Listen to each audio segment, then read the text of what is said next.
안녕하세요. 저는 40대 초반 남자입니다. 저는 몇 년 전 하나뿐인 제 아내에게 정말 커다란 잘못을 할 뻔했습니다. 어디에 가서 누구든 붙잡고 속 터놓고 얘기를 하고 싶은데 어디 가서 얘기할 만한 수준이 아니라서 이렇게 익명으로 사연을 보내게 되었습니다. 저도 누군가에게 제 일을 털어놓고 싶었거든요. 저는 어렸을 때부터 감정 기복이 없는 사람이었습니다. 어딜 가든 제가 항상 들었던 말은 왜 이렇게 무덤덤하냐? 이런 소리들이었어요. 아기였던 때에도 너무 순해서 울음도 잘 터뜨리지 않는 그런 아이였죠. 사실 화가 난다라는 표현 자체가 제게 조금 어렵게 느껴집니다. 그런데 전 얼마 전 난생 처음 화가 나는 감정을 느끼게 되었어요. 지금부터 그 이야기를 한번 해보고자 이렇게 글을 쓰게 되었습니다. 우선 제 직업을 말씀드리자면 은행원을 하고 있습니다. 저는 어렸을 때부터 덧셈하는 것을 남들보다 좋아했고 돼지저금통에 동전을 넣으면서 행복을 느꼈거든요.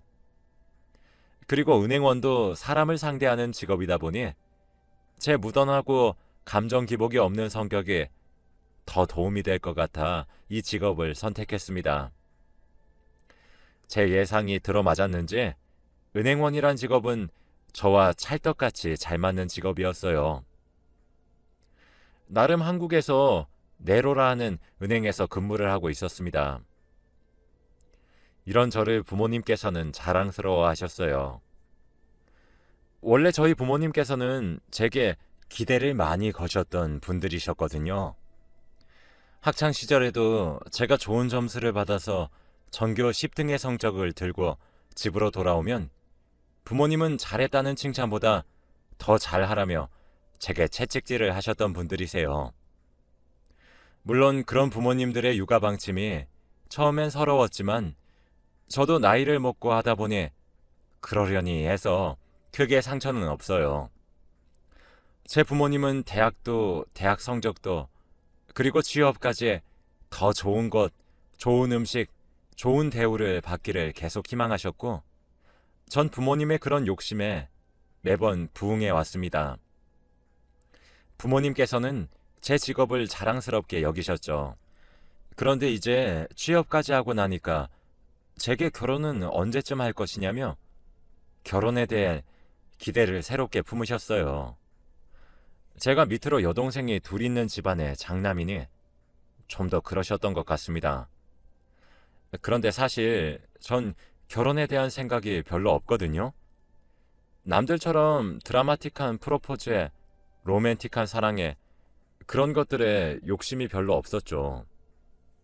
로망도 마찬가지로 없었습니다. 그래서 제게 결혼이란 해도 그만, 하지 않아도 그만 이런 느낌이었어요. 그리고 지금 한국 사회에서는 혼자 벌어 혼자 살아가는 것도 벅찬데 제가 가장이 되어야 하고 가족을 책임져야 하고 그러는 것들이 뭐랄까 제게는 다소 무겁게 다가와서 결혼에 점점 회의적인 생각을 가지게 되더라고요. 그래서 결혼보다는 혼자서 월급 받아 모으고 투자하고 적금도 하고 그렇게 살면서 돈이 점점 불어나는 그런 재미만 보고 있었습니다. 처음에 제게 결혼이란 것은 그런 존재였죠. 하지만 세월이 흘러가면서 제가 어쩌다 검사를 받게 된 적이 있었어요. 동네 비뇨기과에서 말이죠. 그런데 저는 병원에서 정말 충격적인 결과를 듣게 되었습니다. 제가 무정자증이란 사실을요. 그때가 20대 후반이었는데 뭐랄까 청천벽력 같은 그런 기분이었습니다. 부모님께는 말도 꺼내지 못했어요. 그런데 생각해 보세요. 요즘 세상에 남자가 불임이라는데 어떤 여자가 저와 결혼을 약속하겠습니까? 보통은 그들만의 가족 계획이 있는데 전 가족을 만들어주지 못하니 평생 혼자서 살아가야 할 팔자구나 싶었고 그때부터 전 비혼주의자가 되기로 했죠. 애초에 결혼에 대해 흥미가 없었던 것도 큰 몫을 한 것 같지만요. 제 여동생들은 이런 저와 달리 명랑한 아이들이라 연애도 잘하고 둘 다 20대에 생각보다 젊은 나이에 결혼을 했어요. 그래서 정말 고향으로 내려가서 부모님을 마주하는 일은 시간이 지날수록 점점 어려워졌고 부담스럽게 느껴졌죠. 사실 일찍 결혼한 동생들이 그렇게 부럽지는 않았습니다. 조카들은 귀여웠지만 그냥 제 동생들의 아이들이니 귀여운 수준이었죠. 30대에 들어서고 점점 나이를 한 살씩 먹어서 중반의 나이가 되니 생각이 점차 바뀌더라고요. 막상 아이들을 기르는 재미도 쏠쏠해 보이고 제부들과 알콩달콩 잘 사는 모습과 그런 왁자지껄 웃고 떠드는 모습들이 참 예뻐 보였습니다. 몇 년 전까지만 해도 몇 가지 안 되는 단어만 내뱉었던 조카들이 삼촌, 신발 신고 나가서 놀자 정도의 문장을 말하기도 하니 너무 귀엽게 느껴지기도 했죠. 그때부터 결혼이란 것에 대한 제 생각이 조금씩 바뀌기 시작했습니다. 복작복작거리면서도 웃음이 끊이질 않는 동생들의 가족들을 보니 부럽더라고요. 이런 제 마음을 누구보다 먼저 눈치채신 분들은 다름 아닌 부모님들이셨습니다. 아무리 결혼하라고 말을 하고 잔소리를 해도 들어먹지 않았던 아들 자식이 결혼에 흥미를 보이기 시작하니 이때다 싶으셨는지 선자리를 알아봐 주시기 시작하셨죠. 싫다며 내빼려다가도 혹시 모르겠다는 기대감으로 부모님이 알아봐 주시는 선자리에 모두 나갔습니다. 하지만 제 기대와는 달리 선자리에서는 제 마음에 드는 사람이 한 명도 없더군요. 이미 제 나이는 점점 먹어가는데 그때가 되니 진작 연애라도 많이 하고 살 것을 하면서 후회가 되기도 했죠. 이번 생엔 글렀구나 싶은 마음에 기대를 접으려던 시점에 나간 선자리에서 지금의 제 아내를 만났습니다. 선자리에서 만난 아내의 첫인상은 의외다 싶었어요. 누가 봐도 부모님의 성화에 등이 떠밀려 나온 티가 펄펄 났거든요. 아내를 처음 만났던 계절엔 초여름이었는데 아내는 슬리퍼를 질질 끌고 면으로 되어 있는 짧은 면바지를 입고 등장했습니다. 누가 봐도 시간을 어느 정도 때우고 내빼려는 심산이 너무 잘 느껴지는 옷차림과 표정이었죠. 그런데 오히려 제게는 신선하게 다가왔어요. 제가 선자리에 지쳐가고 질려했던 이유는 하나같이 인위적인 만남 같은 기분이 들었기 때문이었거든요. 제가 만났던 여자들은 손으로 입을 가리며 호호 웃었고 파스타도 돌돌 말아먹었고 하나같이 무릎까지 오는 치마에 하이힐을 신고 그런 천상 여자의 모습만 보니까 너무 가식처럼 느껴졌습니다.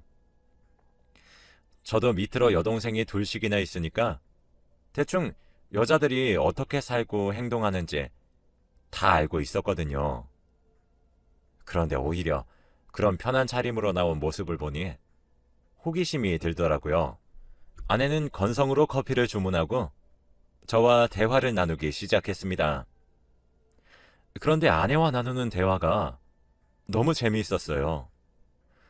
아내와 제가 공통적으로 겹쳤던 부분은 바로 여행에 관심이 많다는 거였습니다. 요즘 시국에는 해외여행을 간다는 것이 지탄받을 만한 일이지만 불과 2년 전 정도까지만 해도 해외에 가는 것이 너무 쉬웠거든요. 아내와 저는 여행의 스타일도 잘 맞았고 취미나 관심사가 정말 많이 통했어요. 근데 그런 기분은 저만 느꼈던 부분이 아니었나 보더라고요. 심드렁하던 아내의 태도도 점차 제게 집중을 하는 듯 했고, 우리의 대화는 그렇게 무려 2시간이나 이어졌습니다. 아내는 나중에 깔깔 웃으면서 제게 대화를 먼저 걸기도 했어요. 아내는 제게 밥을 같이 먹자고 제안하더라고요. 전 물론 흔쾌히 허락했습니다. 그런데 아내는 다른 선자리와 다르게 파스타 이런 곳에 가지 않고 국밥집에 가자고 하더군요. 근처에 완전 맛집이 있는데 특별히 제게 소개시켜 주는 곳이라고 하면서요. 그런 모습들도 특이했고 새로워서 정말 매력적으로 느껴졌던 것 같아요. 저도 흔쾌히 국밥집으로 향했어요. 이열치열이라고 웃는 아내의 모습이 제 눈에는 귀엽게 느껴지기까지 했습니다. 아내는 저와 식성도 똑같은 것 같았어요. 저와 아내는 누가 먼저랄 것도 없이 동시에 순대국밥을 주문했고, 순대국밥이 나오고 난 뒤에도 국밥에 들깨가루를 뿌려 먹는 것까지 통하더군요. 그런 사소한 것도 그날에는 우리가 왜 이렇게 잘 맞는 거냐고 까르르 웃을 수 있는 소재들이었습니다. 아내는 분명 차를 끌고 선자리를 나왔거든요. 보통 술자리로도 이어질 수 있기 때문에 차를 집에 두고 오는 사람들이 많잖아요. 그 얘기에 선자리에 정말 기대도 없었나 보다 싶었죠.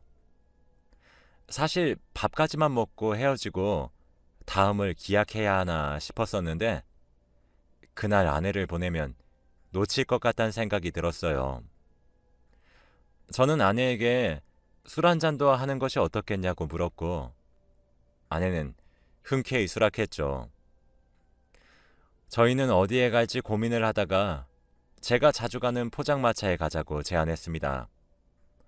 너무 좋아하면서 자신도 그런 곳에서 술 마시는 것을 좋아한다고 하더군요. 이때도 통하는 것이 맞네 라고 생각했습니다. 술이 약했던 아내는 소주 몇 잔에 알딸딸해 보였고 제 눈에 그런 모습은 가식 없고 솔직해 보여서 정말 귀엽고 매력적으로 다가왔어요. 그날 아내와의 첫 만남을 마무리하면서 저는 다급하게 아내에게 고백했습니다. 만나보는 것이 어떻겠냐고 하면서 말이에요. 저는 아내의 모든 면에 이끌렸었거든요. 아내는 좋다며 활짝 웃고 우린 그렇게 그날 연인이 되었습니다. 아내와 함께하는 모든 시간들이 너무 즐거웠어요. 저는 제가 감정 기복이 없고 무던한 사람이라고 30년이 넘는 시간 동안 믿어왔는데 아내를 만나고 나니 제가 스스로 생각하기에도 이렇게 내가 감정에 예민했나 싶을 정도로 바뀌었더라고요. 그렇게 아내와의 행복한 시간이 길어지면 길어질수록 저는 마음 한켠이 무겁게 내려앉았습니다. 아내에게 불임이란 사실을 밝히지 못했으니까요. 하지만 저희 둘은 적지 않은 나이였고 언제가 되었든 고백을 해야만 했죠. 저는 결국 아내와 연애를 시작한 지 반년 만에 모든 사실을 털어놓았습니다. 저희 사이에 그쯤 되니 슬슬 결혼에 대한 이야기가 나오고 있어 더 이상 숨길 수가 없겠더군요. 저는 20대 때 불임 판정을 받았고 이 사실은 부모도 모르고 있다며 모든 사실을 아내에게 고백했습니다. 그때 제가 느꼈던 감정은 무력감이었죠. 아내는 솔직하게 말하더군요. 가족 계획이 있고 아이를 낳아서 기르는 재미도 알고 싶었다고 말이에요. 전 그런 아내의 말이 이뤄질수록 잘 익은 벼마냥 고개만 밑으로 숙여지기 시작하더군요. 아, 나는 이 사람과 이렇게 끝이구나. 2번 다시 연애를 못할 수도 있겠다. 라고 생각하며 아내를 포기하려는 순간 아내는 제게 그러더군요. 그래도 성철 씨면 아이 없이 우리 둘만 사는 것도 괜찮을 것 같아. 라고 말이에요. 그 말을 해주는 아내는 제게 날개만 달리지 않았을 뿐이지 천사와 다름이 없었습니다. 저는 30대 후반에 그렇게 일사천리로 결혼을 했어요. 처가댁에도 제가 불임이란 사실을 밝혀야 된다고 생각했지만 아내는 괜찮으니 숨기고 딩크족이라고 얘기를 하자고 하더라고요. 제가 잘못해서 생긴 병도 아닌데 그런 것들이 트집으로 잡혀서 문제 삼고 싶지 않다고 하면서요. 제 아내는 마음도 참 넓었습니다. 저희 부모님은 제 결혼 소식에 환영하셨어요. 그렇게 우리는 신혼생활을 하게 되었는데 정말 행복했습니다. 아내는 솔직한 성격이 매력이었고 털털하기도 하다가 귀엽게 내숭도 부리고 이 맛에 결혼을 하는구나 싶었거든요. 함께 요리도 하고 늦게까지 영화도 보고 근처에 산책도 다니면서 우린 행복하게 지냈습니다. 그런데 하루는 퇴근 후 집에 왔는데 아내가 제게 할 말이 있다고 하더라고요. 그래서 무엇이냐고 물어보니 저를 이끌고 식탁으로 데려갔어요. 저는 앉아서 아내가 차려준 밥을 먹으면서 얼른 얘기해달라고 졸랐습니다. 아내는 제게 손바닥만한 직사각형 모양의 상자를 건네더군요. 그 안에는 두 줄이 선명히 나와 있는 임신 테스트기가 있었습니다. 그걸 보는 순간 정말 머리가 새하얘졌죠. 저는 불임인데 임신이라니 머리가 복잡해지더군요. 아내는 그런 제 모습을 보며 안절부절하며 얘기했습니다. 사실 아내는 한 달에 한 번 오는 마법의 날의 주기가 매우 정확한 편입니다. 항상 30일에 한 번씩 하거든요. 아내가 일을 하던 도중에 원래는 쳐다도 보지 않았던 반찬을 먹기도 하고 감기 몸살 기운도 돌고 이러니까 함께 일하는 동료가 아내에게 임신을 한 것이 아니냐고 물어봤다고 해요. 그런데 아내도 곰곰이 생각해보니 2달 정도 마법의 날을 건너뛰었다고 하더라고요. 그래서 혹시나 하는 생각에 임신 테스트기를 사서 검사를 했는데 2줄이 나왔다고 합니다. 저 솔직히 표정 관리가 하나도 되지 않았어요. 아내를 믿지 않는 것은 아니지만 아내가 내민 임신 테스트기를 믿을 수도 없는 노릇이었죠. 남들에게는 서로에게 사랑한다는 말과 주위에서 축하의 말이 나올 법도 한데 저와 아내 사이에는 긴 정막만이 흘렀고 초상집 분위기였어요. 솔직히 배신감이 들지 않았다면 거짓말일 겁니다. 하지만 아무리 생각해도 제 아내가 거짓말을 할 이유도 의심이 가는 정황도 없더라고요. 아내는 아무런 대답도 하지 않는 제 모습을 보며 결국 눈물을 터뜨리고 말았고 저는 잠시 시간을 달라고 요청했습니다. 한참을 울던 아내는 눈물을 그치고 제 생각이 정리되기만을 기다리고 있었어요. 저는 일단 우는 아내를 달랬습니다. 그리고 물었어요. 정말 제 아이가 맞냐고 말이에요. 사실 다른 가정의 남편이 아내에게 저런 질문을 했다면 욕이 돌아왔겠죠. 그치만 아내도 그렇게 질문하는 제 심정을 이해해 주었어요. 아내는 하늘에 대고 한 점 부끄럼 없이 제 아이라고 얘기했죠. 전 아내에게 출산 이후 친자 검사를 요구했습니다. 여보, 당신도 알다시피 나 불임이잖아. 당신을 믿지 못하는 것이 아니야. 당신이 날 기만하지 않았다는 사실을 나도 잘 알아. 하지만 이건 별개의 문제야. 당신은 믿지만 지금 나에게 벌어진 상황을 믿진 못하겠어.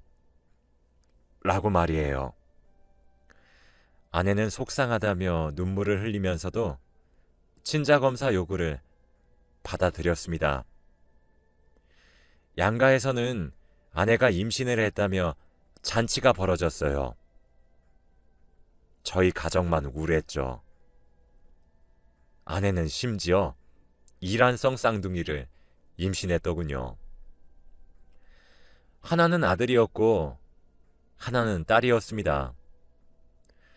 저희 부모님은 복 2개가 굴러들어왔다며 태몽을 네가 꿨니 내가 꿨니 하셨고 처가댁도 저희 집과 마찬가지였습니다. 저는 아내의 결백을 믿었기에 임신을 하는 기간 동안 정말 최선의 노력을 다했어요.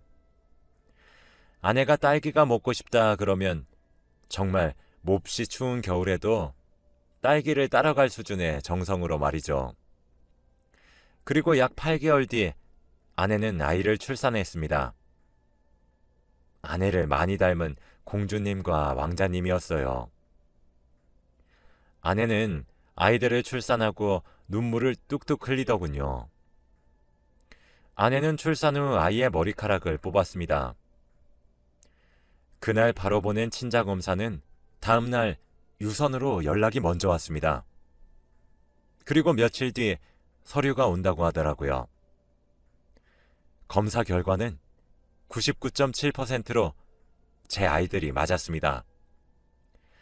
아내도 그러게 자기가 뭘 했냐며 복잡한 심경이 가득한 얼굴로 저를 쳐다보더군요. 전 비뇨기과에 가서 재검을 신청했습니다. 남자 불임이 임신이 가능한 것인가 싶어서 말이죠. 재검 결과 저는 무정자증이 아니라 희소정자증이라고 하더라고요. 남들보다 정자의 수가 현저히 적지만 자연 임신이 불가능하진 않다고 했습니다. 저는 그 결과를 아내에게 알려주었어요. 그리고 아내에게 정말 진심으로 사죄했습니다. 여보, 이런 일을 겪게 해서 너무 미안해. 내가 너무 보잘것없는 사람이라 그랬어. 당신이 나 말고 다른 사람을 만났다면 이런 상황을 겪지 않아도 되었을 텐데 정말 너무 미안해. 라고 말이에요. 제가 불임이 아니라는 것과 사랑하는 아내가 자신을 쏙 빼닮은 아이들을 둘이나 낳아준 것이 기쁘기도 하면서 미안하기도 해서 복잡한 심경이었죠. 저는 티를 안 냈다고 생각합니다. 은연중에 낳는지는 알 수 없지만요. 아내 자신도 그간 마음고생이 많았던 것인지 제 품에 안겨서 엉엉 눈물을 흘리더군요. 그러면서도 제게 자신을 믿어줘서 고맙다고 했습니다. 충분히 본인의 외도를 의심할 수 있는 상황임에도 불구하고 자신을 믿어주는 저를 보며 모든 것을 인내할 수 있었다고 하면서 말이에요. 저희 부부 사이에 일어났던 이 해프닝은 우리만 알고 있자며 굳게 약속도 했어요.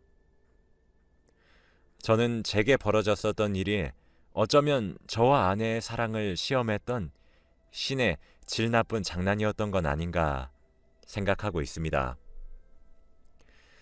찰나의 순간이라도 아내를 100% 신뢰하지 못한 스스로가 몇 년이 지난 지금까지도 많이 죄스럽네요.